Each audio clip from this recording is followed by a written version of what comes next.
16번째 다시 돌아갑니다. 우리 마가복음 3장 13절부터 19절까지인데요. 같이 교독하시겠습니다. 또 산에 오르사 자기가 원하는 자들을 부르시니 나아온지라. 이에 12를 세우셨으니 이는 자기와 함께 있게 하시고 또 보내사 전도도 하며 귀신을 내쫓는 권능도 가지게 하려 하심이러라.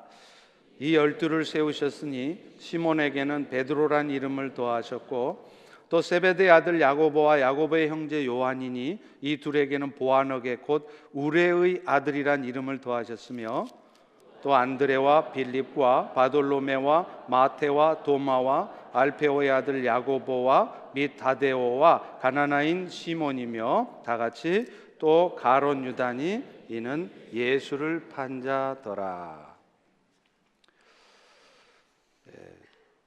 중국 교회를 가보면요, 지금도 교회마다 강단 뒤에 써 붙여져 있는 말이 있습니다. 그게 뭐냐면 이마네리라는 단어예요. 그게 무슨 뜻이냐면 임마누엘입니다. 우리가 알다시피 이 말씀은 우리가 어떤 고난과 역경 속에 있을지라도 주께서 영으로 우리와 함께 하신다 하는 그 말씀이죠. 중국 교회가 이 임마누엘이라는 말을 이 강단마다 뒤에 붙여놓고 있는 이유가 있습니다. 아시다시피 중국은 1948년도에 공산 정권이 세워진 이후에 66년부터 약 10년 넘게 문화 대혁명이라는 과정을 거쳤습니다. 이것은 이 문화적인 혁명 운동을 통해서 중국을 완전한 사회주의 사회로 만들겠다는 것이었습니다. 그래서 그들은 모든 인민들의 사상을 철저히 공산주의화 시키는 것이 목표였는데 그 이유 때문에 가장 먼저 한 것이 이 대혁명 기간 동안 종교를 철저히 말살하는 거였습니다. 기독교는 물론이고 기독교뿐만 아니라 샤머니즘, 무속신앙, 심지어는 중국의 전통 종교라고도 할 수 있는 유교까지도 철저히 말살을 했습니다. 그런데 나중에 결과적으로 등소평이 개혁 개방 정책을 하면서 주계 장막을 걷어 열었을 때 서방의 성경학자들은 놀라운 발견을 할 수밖에 없었습니다. 그것은 중국 교회가 완전히 말살되고 무너져 있을 줄 알았는데 선교사 한 명도 없는 그 중국 교회가 완전히 무너져 있을 줄 알았는데 그 반대로 오히려 수백 혹은 수천 배의 성장을 가져왔다는 것이죠. 그런데 중국 교회가 그 10년이 넘는 핍박의 과정 속에서 그 교회를 지킬 수 있었던 말씀이 바로 이 임마누엘이었습니다. 어떤 고통과 어려운 순간, 심지어는 생명의 위협 앞에서도 주님이 우리와 함께 하심으로 우리는 무너지지 않을 수 있다, 우리는 이겨낼 수 있다는 그 믿음이 그들로 하여금 그 고통을 견뎌내고 하고 승리하게 했던 것입니다. 그런데요, 이 임마누엘이라는 말씀이 사실은 그 말씀의 진정한 의미는 그런 말이 아닙니다. 그저 주님이 우리와 함께 하셔서 우리와 우리의 고통과 어려움들을 우리가 이겨낼 수 있다는 말이 아니라 임마누엘이라는 말은 그리스도의 영이신 성령께서 우리 안에 거하심으로 말미암아 우리가 어떤 연약한 모습 가운데 살아갈지라도 끝까지 우리를 지키시고 그래서 결국은 우리를 예수님 닮은 거룩한 제자로 세우시겠다는 것, 이것이 바로 임마누엘의 진정한 의미인 것입니다. 다시 말하면 오늘 설교의 제목처럼 우리 주님께서는 참으로 보잘것없고 고물 같은 우리 인생을 새롭게 해주셔서 정말 쓸모있는, 그래서 주님 닮은 거룩한 삶을 사는 그런 인생으로 바꾸시는 고물장수이시라는 것을 말씀하는 것입니다. 오늘 본문의 말씀은 예수님께서 왜 제자를 부르셨는지, 그리고 그 제자로 부름받은 자들이 정말로 고물장수이신 예수 때문에 거룩한 주님 닮은 제자로 어떻게 바뀌어 가는지를 우리에게 보여주는 말씀인 것입니다. 예수님께서 12 제자를 부르신 목적에 대해서요, 오늘 본문의 말씀은 예수님께서 왜 그들을 부르셨느냐, 먼저 그들과 함께 하시기 위함이라 라고 말씀하고 있어요. 우리 14절을 다시 한번 읽어보겠습니다. 시작. 이에 12를 세우셨으니 이는 자기와 함께 있게 하시고, 당시의 제자들은 실제로 예수님과 3년 동안 동거동락을 했지 않습니까? 그런데 예수님이 제자들과 함께 하신다는 것은 결국은 예수님께서 그 제자들과 동행하신다는 것을 의미하는 것입니다. 그런데 예수님이 이렇게 제자들과 동행하시는 궁극적인 목적은 그 제자들로 하여금 주님이 이렇게 나와 항상 함께 하시고 내 삶을 전체로 책임지시고 이끄시기 때문에 오늘 나는 세상 사는 일 때문에 걱정하고 세상 사는 일 때문에 염려하고 두려워하며 사는 것이 아니라 오늘도 거룩한 주님의 제자로 살아가야 되겠다라고, 그런 주님 닮은 제자가 되도록 하기 위함이었다는 겁니다. 오늘날 성도들에게 있어서도 이 말씀은 주님과 함께 동행하는 삶으로 우리에게 적용될 수 있을 것입니다. 그리고 그것은 주님께서 우리를 항상 지키시고 인도하시기 때문에 결국에는 그 주님의 동행을 우리가 신뢰할 때, 그 주님의 동행을 우리가 확신하고 경험하게 될 때 늘 우리는 내 뜻을 이루며 사는 것이 아니라 주님의 뜻을 이루며 살려 하고, 내 뜻을 관철시키려 하는 것이 아니라 주님의 뜻이 무엇인지 묻고 그 주님의 뜻대로 살아가고자, 그런 삶이 되게 하고자 주님은 우리의 삶에 동행하신다는 겁니다. 오늘날 성도의 삶에도요, 여전히 어려움은 있습니다. 예수 믿었다고 그래서, 심지어는 여러분이 믿음으로 잘 살고 있다고 그래서 여러분 인생에 어려움이 없을 것이라는 생각은 하지 마십시오. 지난번에 말씀드렸던 것처럼 말세가 가까울수록, 예수님이 다시 오셔서 이 세상을 심판하실 날이 가까울수록 우리 그리스도인들도 역시 먹고 살기는 점점 더 힘들어질 것이며, 심지어는 그 예수님 때문에 더 큰 핍박과 환난이 있을 것이라는 것을 우리는 알아야 합니다. 그러나 분명한 것은 그런 가운데서도 주님은 우리를 지키시고 우리와 함께 하신다는 것이죠. 임마누엘의 예수라는 의미가 바로 그런 의미인 것입니다. 그리고 그런 주님을 알게 되고 확인하게 되고 또 확신하는 삶을 살 때 비로소 우리는 세상을 살면서도 세상의 삶에 빠지지 않고 세상의 일들에 마음 빠뜨리고 염려하고 두려워 사는 것이 아니라 삶의 여유를 가지면서 어떤 삶의 순간에도 신앙의 선택을 할 수 있는 것입니다. 여러분, 하늘에서 사람이 떨어진다 그러면 사람들은 다 죽는 줄 알아요.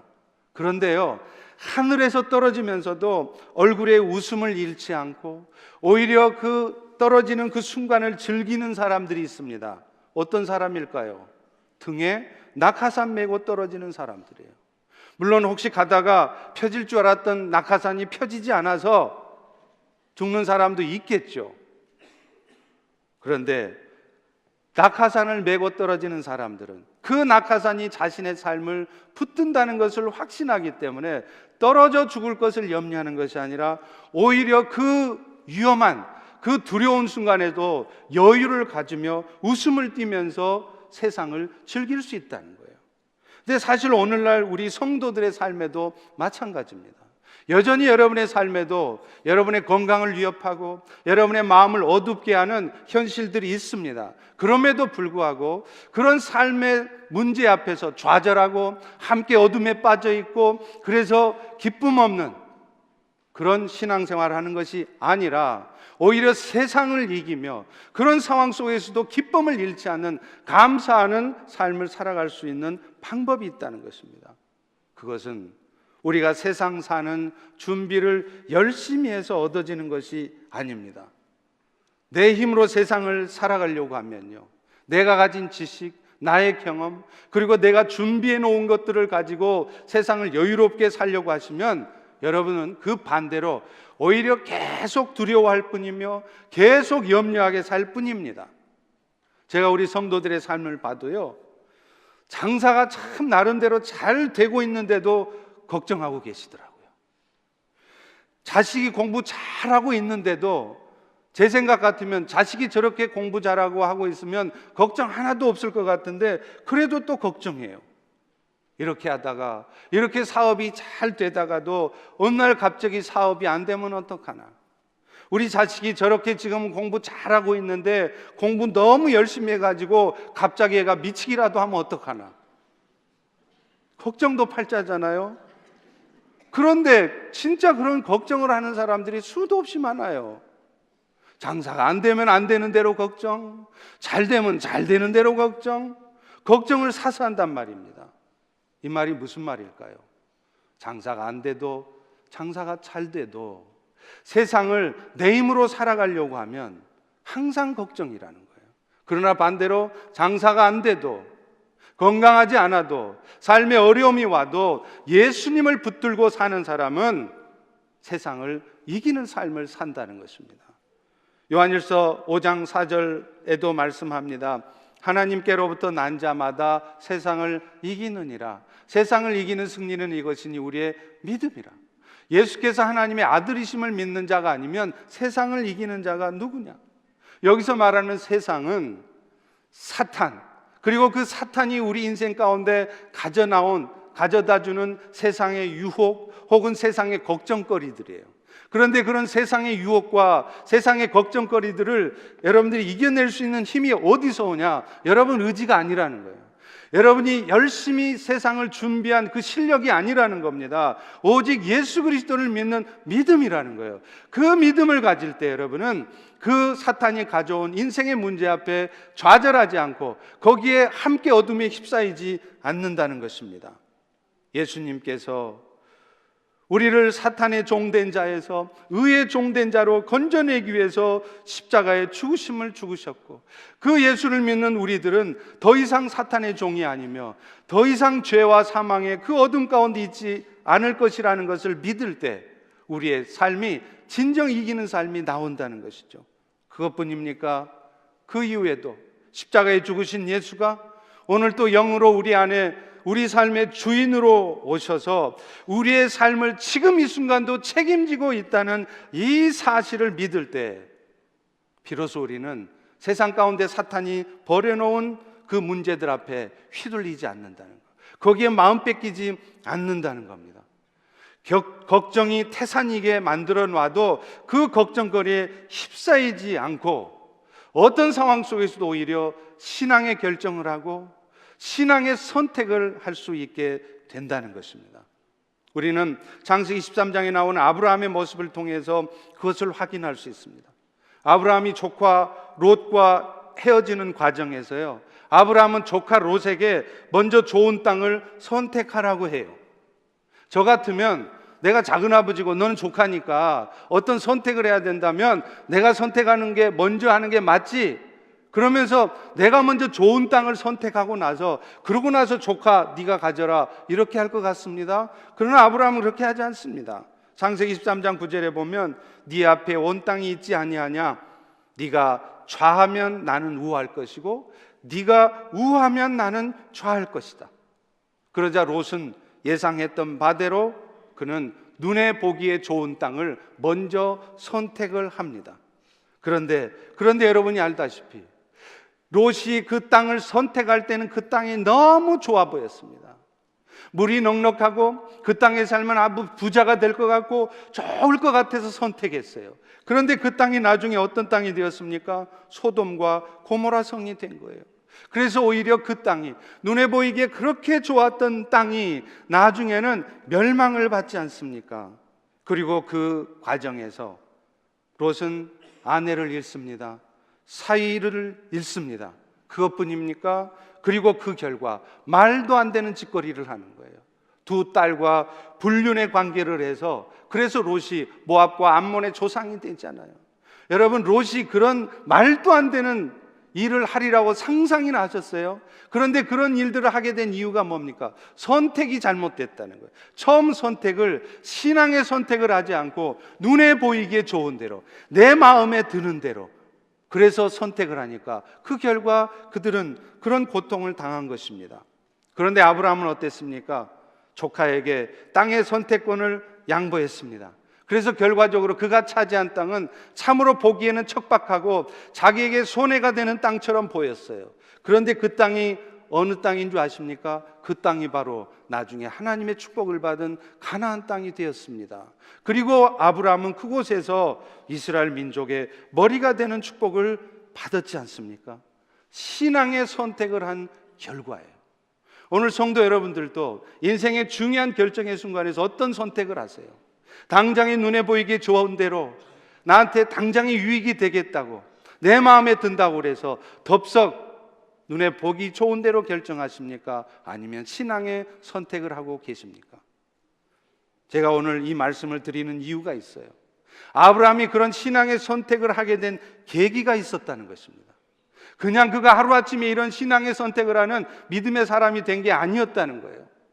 아시다시피 그 창세기 10장 바로 앞장, 창세기 12장 후반부에 보면요, 아브라함이 얼마나 믿음 없는, 얼마나 못된 먹은, 얼마나 파렴치 않은 이인지 드러납니다. 하나님은 아브라함에게 분명히 약속했습니다. 내가 너에게 가나안 땅을 축복으로 주리라. 그런데 아브라함은요, 그 하나님의 말씀을 못 믿어요. 하나님이 약속한 그 축복의 땅에 흉년이 드니까 그 아브라함은 곧바로 내뺍니다. 애굽으로 도망치지 않습니까? 왜 끝까지 아브라함은 그 땅에 남아있지 않았을까요? 하나님의 약속을 붙드는 게 아니라 눈에 보기에 좋은 대로 했기 때문이죠. 그런데 그가 애굽으로 내려가서 한 짓이 뭡니까? 자기 아내를, 사레를 자기 아내라고 말하지 않고 누이라고 말합니다. 왜요? 애굽의 왕 바로가 자기 아내를 탐한다는 것을 알았어요. 그런데 그 여자가 내 아내라고 한다면 바로가 자기를 죽이면서까지 그 사례를 취할 것을 염려한 거죠.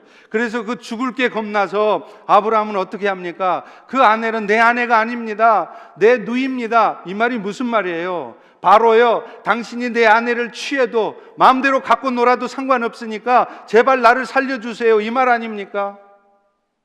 여러분, 이게 바로 그 파렴치한 아브라함의 모습이었어요. 그런데 그런 아브라함을 하나님은 어떻게 대하십니까? 아무 소리 안 하세요. 그리고서는 아브라함에게 한 약속이 있기에 그 약속이 이루어지도록 하나님은 바로에게 직접 나타나십니다. 그래서 바로야, 저 사례를 손대지 말라. 저 사례는 아브라함의 아내다. 그러면서 그 사례가 다시 아브라함에게 돌아가게 하고 그 아브라함의 가족은 그것이 계기가 되어서 다시 가나안 땅으로 돌아가지 않습니까? 그냥 갑니까? 하나님께서 애굽 사람들로 하여금 은금 폐물들을 가득 안고 돌아가게 만드셨어요. 아브라함은 그 하나님의 은혜를 경험한 것입니다. 자신은 부족하고 실수하고 심지어는 죄도 지었지만 그런 자신을 떠나지 않고 끝까지 임마누엘로 책임져 주시는 하나님을 경험한 거예요. 그 하나님을 경험하고 나니까 이제 어떤 선택을 해야 될 때 마음이 여유로워진 것입니다.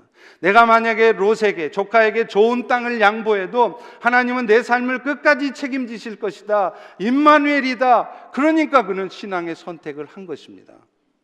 사랑하는 성도 여러분, 하나님께서 오늘도 여러분의 삶에 함께 하십니다. 여러분의 삶에 동행하십니다. 여러분의 삶이 결코 망하게 하지 않습니다. 그런데 그렇게 하시는 이유가 뭐라고요? 그런 경험을 통해서 여러분들의 마음이 더 여유로워지기를 원하시는 거예요.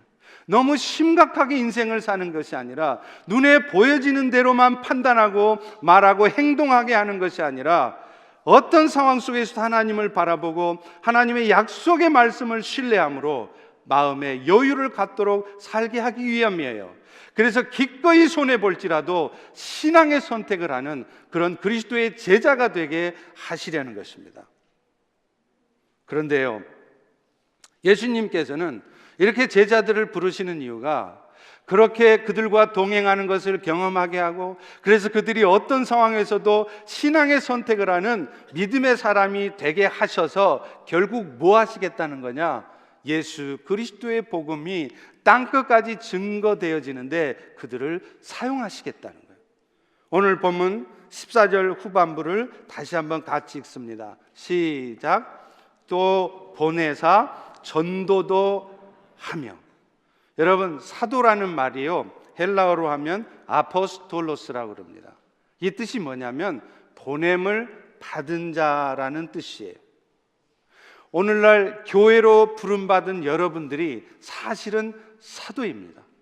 예수님의 12 제자만 사도가 아니라 영적인 의미에서 여러분 모두가 다 사도예요. 왜요? 여러분 모두도 다 세상에 그리스도의 사랑을 전해서 그들이 그리스도의 제자로 부름받도록 보내심 받았기 때문입니다.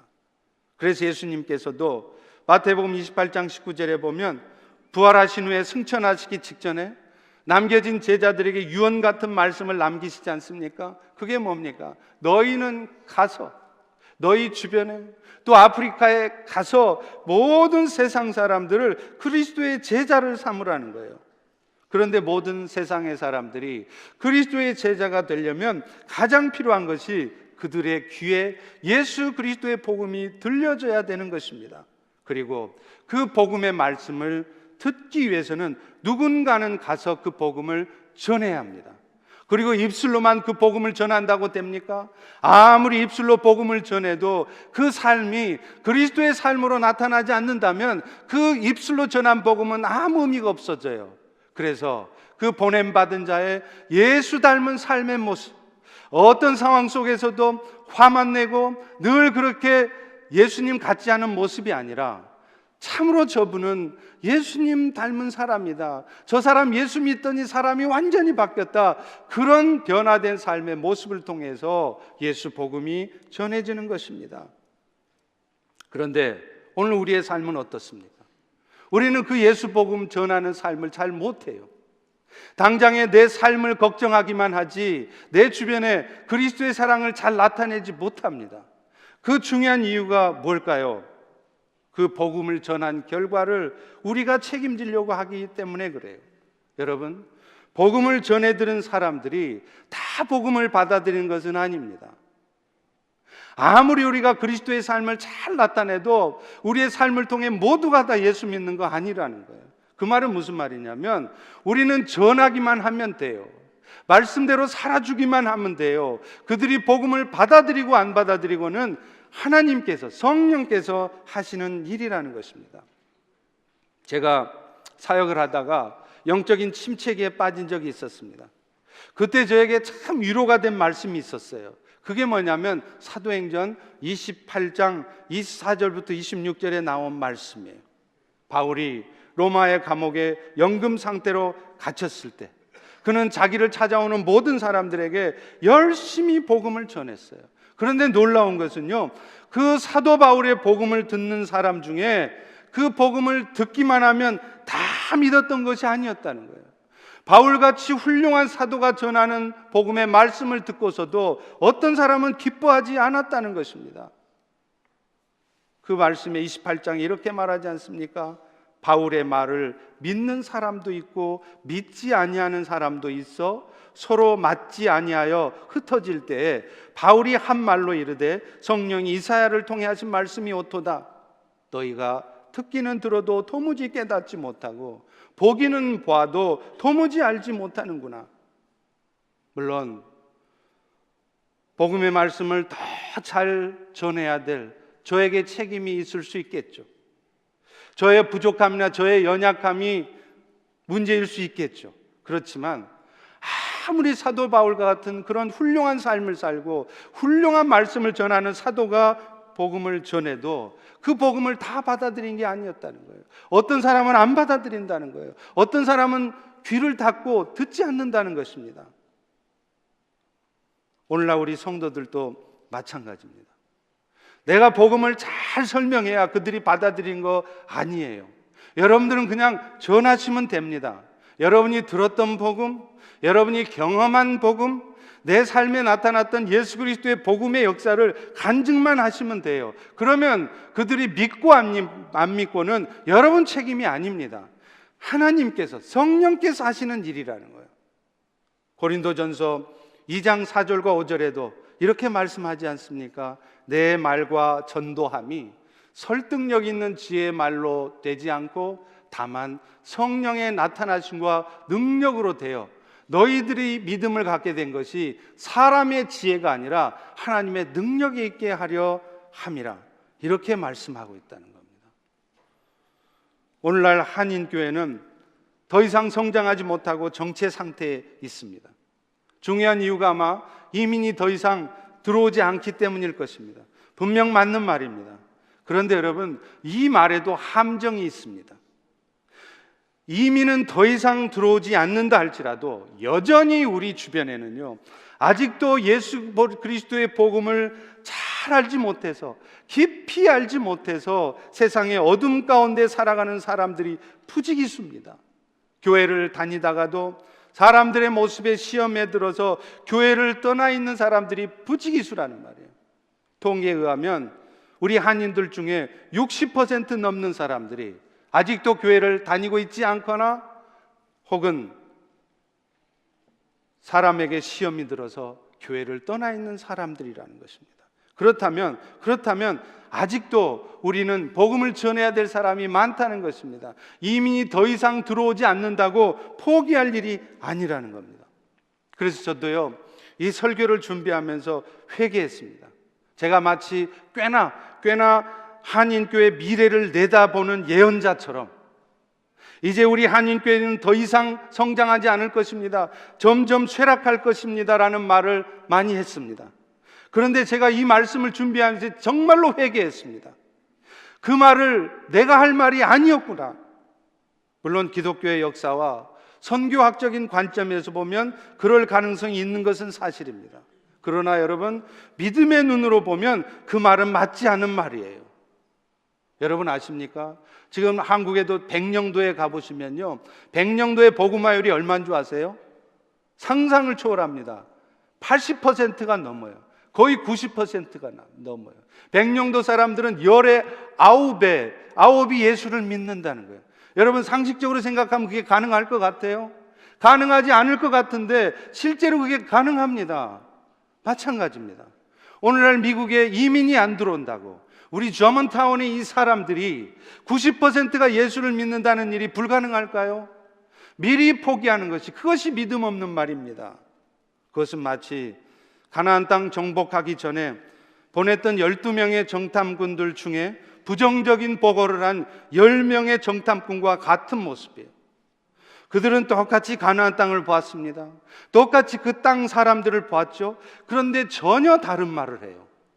민수기 13장 33절에 보면 10명의 정탐꾼들은 이런 말을 합니다. 거기 가봤더니 네피림의 후손인 아낙 자손들이 진을 치고 있는데 그들은 아주 거인들이어서 우리가 스스로 보기에도 메뚜기 같다, 이렇게 말을 한다는 것이죠. 여러분, 그들은 하나님의 약속의 말씀을 신뢰한 것이 아니라 눈에 보이는 대로 판단하고 말한 것이었습니다. 분명 그들의 말이 맞죠? 틀린 말 아니었습니다. 그들이 본 네피림의 후손 아낙 자손은 거인인 것이 맞아요. 거기까지 맞는데 그렇다고 해서 그 다음 말이 맞는 것은 아니라는 거예요.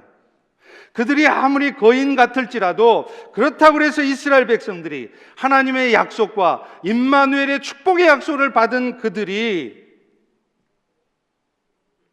보기에도 메뚜기 같은 존재인 것은 아닌 것입니다. 그런데 그들은 현재 상황만을 본 거예요. 그래서 그들은 부정적인 생각을 할 수밖에 없었고 부정적인 말을 할 수밖에 없었죠. 그런데 여러분 아세요? 긍정의 힘보다 더 센 힘이 있습니다. 그래서 저도 언제 기회가 되면 조엘 오스틴 목사님이 긍정의 힘을 써서 돈을 많이 벌었다는데 저는 부정의 힘이란 책을 좀 써볼까 합니다. 긍정의 힘보다 훨씬 더 센 게 부정의 힘이에요. 놀랍습니다. 그 10명의 정탐꾼들이 부정적인 보고를 하니까 바로 다음 절입니다. 한 절 다음 가서 민수기 14장 1절에 보면 그 10명의 부정적인 보고를 보고 온 이스라엘 회중이 소리 높여 부르짖으며 밤새도록 통곡했다는 거예요. 여러분, 이게 부정의 힘이에요.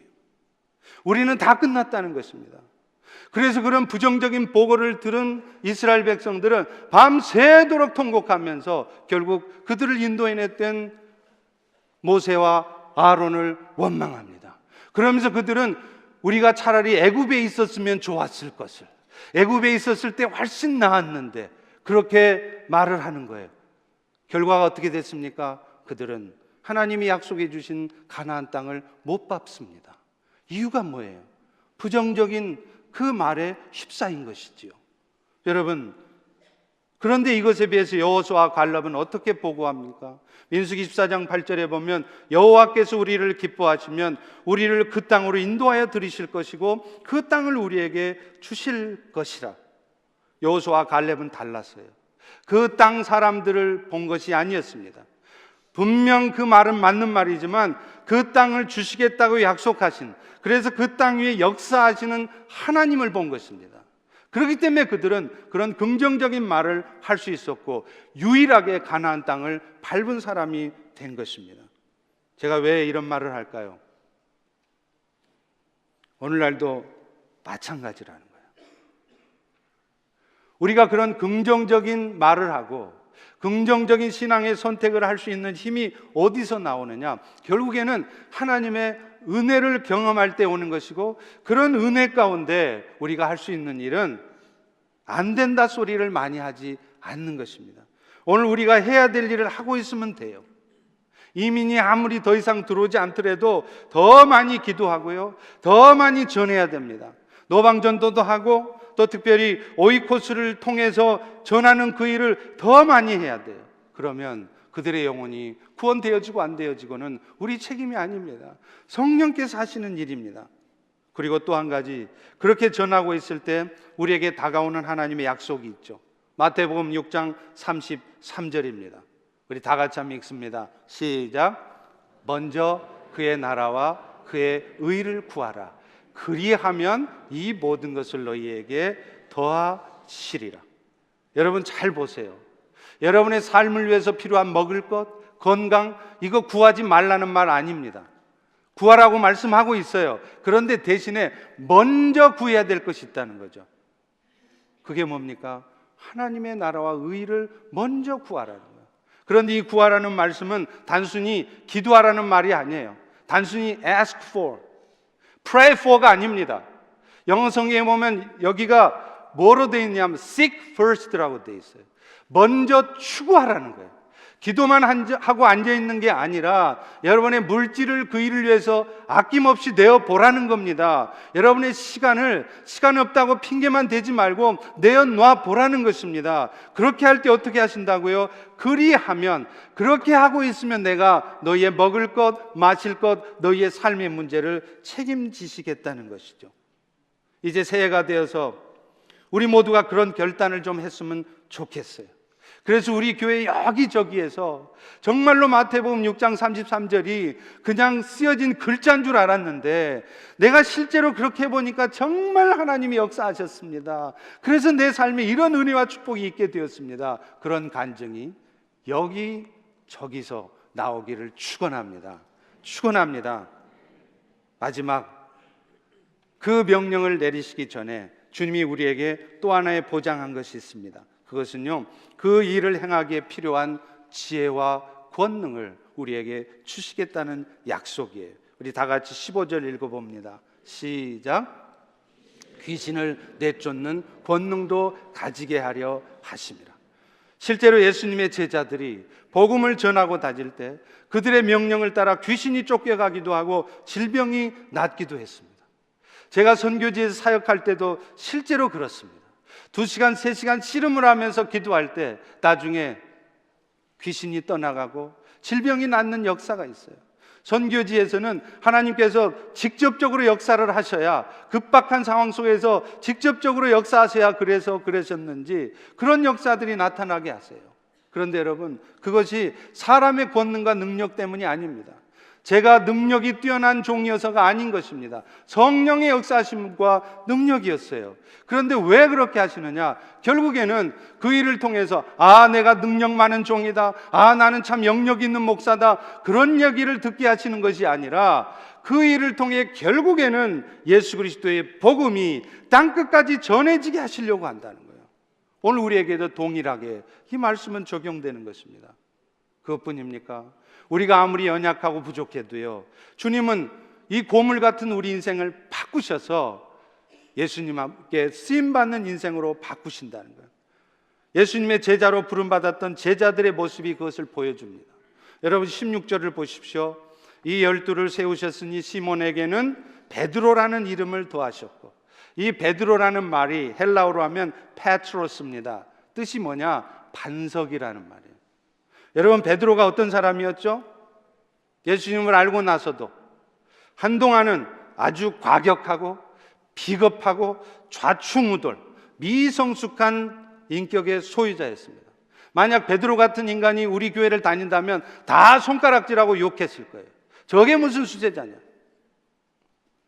그래서 그는 결국 예수님을 저주까지 하며 부인하지 않습니까? 그런데 예수님은 그 베드로를 끝까지 포기하지 않습니다. 마가의 다락방에서 기도할 때, 오순절에 성령이 강림하셨을 때 그 베드로를 변하게 하십니다. 그래서 나중에 베드로는 많은 세상의 사람들이 예수 믿게 하고 또 자기 자신도 예수님처럼 십자가에 죽게 했습니다. 자기가 예수님을 부인했다는 이 사실이 너무 부끄러워서 나는 십자가에 똑바로 못 박혀 죽을 자격도 없다고 십자가에 거꾸로 못 박혀 죽은 사람이 베드로예요. 자기 죽을 게 두려워서 예수님을 저주까지 부인했던 베드로가 어떻게 이런 믿음의 사도로 바뀔 수 있었겠습니까? 그 자신의 노력의 결과가 아닙니다. 예수님이 하신 일이라는 거예요. 17절에는 세베대의 아들 야고보와 요한이 나오죠. 그들의 별명이 뭐라고 나옵니까? 보아너게, 우리의 아들이라는 거예요. 그만큼 이 야고보와 요한이 성격이 급했다는 거죠. 아주 직선적인 성격이어서 말을 참지 못하는 사람이란 말이죠. 오늘 여러분 중에도 그런 분들이 계실 거예요. 너무 직접적이어서 항상 말 때문에 손해보고 남의 마음에 상처를 주는 분들도 계실 겁니다. 그런데 예수님은 그런 사람을 고치세요. 그래서 요한처럼 부드럽고 온유한 사람으로 만드시는 거예요. 그것뿐입니까? 도마 얘기도 나오잖아요. 도마는 요한복음 20장 25절에 보면 다른 제자들이 부활하신 주님을 보았다 그러니까 도마가 이런 말을 해요. 나는 그의 손에 못자국을 보고 내 손가락을 그 못자국에 집어넣어 보지 않으면, 그 옆구리에 넣어보지 않으면 믿지 않겠다. 정말 의심 많은 사람이죠. 그런데 우리 주님은요, 그 의심 많았던 도마, 우리 주변에도 신앙생활하면서 참 의심 많으신 분들 많잖아요. 걱정 안 해도 될 거 막 걱정하면서 막 의심하는 분들이 있잖아요. 그분들 믿음 없다고 탓하지 마십시오. 우리 예수님은요, 그 의심 많은 사람을 정말 아주 이성적인 신실한 신앙인으로 바꾸시는 거예요. 예수를 믿기는 믿되 아주 이성적인 판단과 그런 균형을 갖고 신앙생활을 하는 사람으로 만드신단 말이에요. 그게 누가 하시는 거냐? 예수가 하는 겁니다. 그 의심 많은 도마를 신실한 이성적인 신앙으로 만드셨고, 그래서 그가 나중에 인도에 가서 순교하지 않습니까? 여러분, 말씀을 맺겠습니다. 예수님의 12제자 중에 제대로 된 사람 한 사람도 없습니다. 다 갈릴리 촌놈이었습니다. 그들 가운데 설교 잘하는 사람 한 사람도 없습니다. 성경에 대한 전문가도 없었습니다. 그러나 예수님께서는 그런 고물 같은 인생들을 들으셔서 교회를 세우시고 복음이 땅끝까지 전하게 되는데 사용하셨어요. 이 말은 무슨 말일까요? 하나님이 쓰시는 일꾼들이 실력과 능력을 다 갖춰야 된다는 거 아니라는 거예요. 물론 우리 주님은 준비된 자들을 쓰시기 때문에 우리 역시도 그런 준비를 해야 되는 건 맞습니다. 그런데 그 준비를 세상의 준비로 착각하시면 안 돼요. 세상의 지혜를 갖추는 걸로 착각하시면 안 됩니다. 아무리 세상의 지혜를 많이 가졌어도 하나님을 신뢰하는 믿음이 없다면 그 지혜는 아무 쓸모없는 지혜가 되기 때문입니다. 사랑하는 성도 여러분, 솔로몬이, 그 세상 부귀영화 다 가졌던 솔로몬이 인생을 정리하면서 전도서에 이렇게 기록하고 있습니다. 헛되고 헛되니 헛되고 헛되도다. 오늘 여러분이 인생을 앞으로 몇 년을 더 사실 겁니까? 이 축복된 미국 땅에서 여러분 얼마나 더 행복하게 사시렵니까? 전도서의 고백은 우리 인생이 강건해야 80이지만 그래 봐야 다 헛된 인생이라는, 그 헛된 인생이 헛된 인생 되지 않게 하는 방법이 있습니다. 그것은 바로 거룩한 꿈을 품고 살아가시라는 거예요. 그리고 그 일을 이루어가는 과정 속에서 사람의 지혜대로 판단하지 마시고, 여러분의 생각대로 판단하지 마시고, 주께서 이루실 것을 먼저 신뢰하면서 그 주님의 뜻대로 순종해 가보시라는 겁니다. 그러면서 저는 오늘 여러분들에게 도전하고 싶습니다. 이제 새해에는 주님께서 나에게 명령하신 것이 무엇입니까? 그렇게 주님께 물어보세요. 십수년을, 수십 년을 신앙생활 하면서도 똑같이 사실 것이 아니라 이제 2018년 새해에는 주님께서 나에게 하기 원하시는 것이 무엇입니까? 내가 금년에는 어떤 삶의 모습이 변화되어야 되겠습니까? 나에게 말씀하십시오. 그렇게 주님께 물으시고 성령께서 주시는 마음대로 이제 새해에는 정말로 내 말을, 내 얼굴 표정을, 내 행동을 바꾸어 보겠노라고 결단해 보십시오. 그럴 때 하나님께서 여러분의 인생에 어떻게 책임지시고 나타나시는가 보시기를 바랍니다. 이제 새해에는 우리 교회 곳곳에서 주님이 정말 살아계시다고, 주님이 하셨다고 고백하는 그 고백이 넘쳐날 수 있기를 축원합니다. 잠깐 기도하겠습니다. 하나님, 이 시간 기도합니다. 우리 힘으로 우리 인생 우리 뜻대로 되는 것 하나도 없는데 우리는 어찌 그렇게 어리석게도 모든 것을 우리 뜻대로 하려 하는지. 아버지 하나님, 이제 오늘 고물장수이신 예수를 바라보며 실망하지 않겠습니다. 낙심하지 않겠습니다. 대신에 주께서 이루실 것을 믿는 믿음으로 내가 결단하겠습니다. 그러니 나에게 새해에는 무엇을 해야 되는지 구체적으로, 또 새해에는 내 말투가, 내 삶이 어떻게 변해야 되는지 구체적으로 말씀해 주시옵소서. 행하겠나이다. 예수님의 이름으로 기도합니다. 아멘.